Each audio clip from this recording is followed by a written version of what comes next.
Når vi skal energi til kroppen, sker det ved, at vi sætter nedbryder kulhydrater. Dette kulhydrater kan fx være glukose. Når vi nedbryder glukose, foreligger der over 5 trin. Glykolysen, mælkesyregæringen, dekarboksileringen, Krebscyklussen og respirationskæden. I grove træk kan hele processen beskrives ved, at glukose omdannes til pyruvat ved glykolysen. Dekarboksileringen omdanner derefter pyruvat til acetylkoenzym A, og det sidste nedbrydes pyruvatet til vand og kuldioxid, hvorved vi udvinder ATP. For at processen kan forløbe, investeres der først energi ved, at 2 ATP-molekyler afgiver fosfatgrupper til glukosemolekylet. Det spaltes så i 2 molekyler med hver 3 C-atomer, som her kaldes C3. De afgiver så hver 2 H-atomer til NAD+, der derved bliver til NADH plus H+. Samtidig optager hver C3-molekyle en fosfatgruppe, og senere frigives de i alt 4 fosfatgrupper til ATP, og der dannes i alt 4 ATP for hver glukose, der nu er omdannet til 2 pyruvat. Men da vi i starten investerer 2 ATP, er udbyttet af glukosen kun 2 ATP-molekyler. Efter glykolysen, så kan det dannede pyruvat enten gå 2 veje. Er der ilt til stede i musklerne, vil vi fortsætte til dekarboksileringen, men er der ikke ilt til stede, vil pyruvatet gå videre til mælkesyregæringen. Ved mælkesyregæringen omdannes pyruvat til laktat ved, at NADH+ afgiver hydrogen til pyruvat. Dekarboksileringen.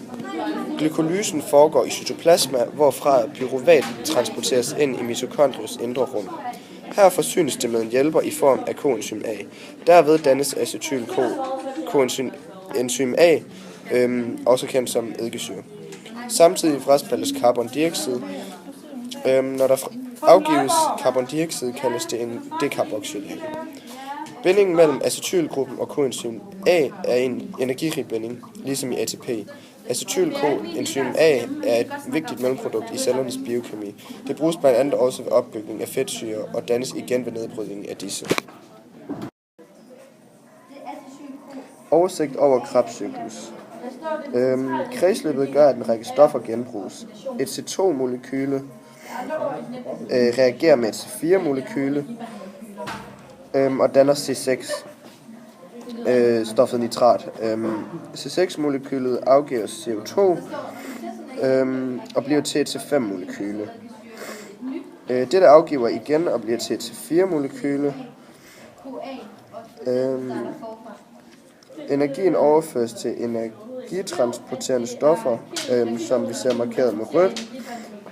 NADH plus H+ og FADH2 medfører dannelsen af ATP i respirationskæden. Energien i GTP svarer til ATP.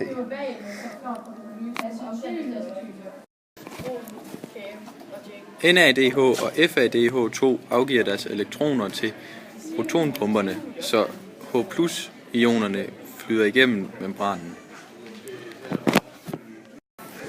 Derefter bliver elektronerne flyttet videre til den næste protonbombe ved hjælp af coenzym Q og videre til den sidste ved hjælp af cytokrom C. Ved den sidste protonbombe kommer iltatomer og hapser elektronerne, så der er plads til nye elektroner på protonpumperne. Da ladningen ikke er lige stor på membranen, da protonpumperne har pumpet H+ til den ene side af membranen, bliver H+-ionerne på den side af membranen transporteret igennem ATP-asen, hvorved der bliver dannet ATP.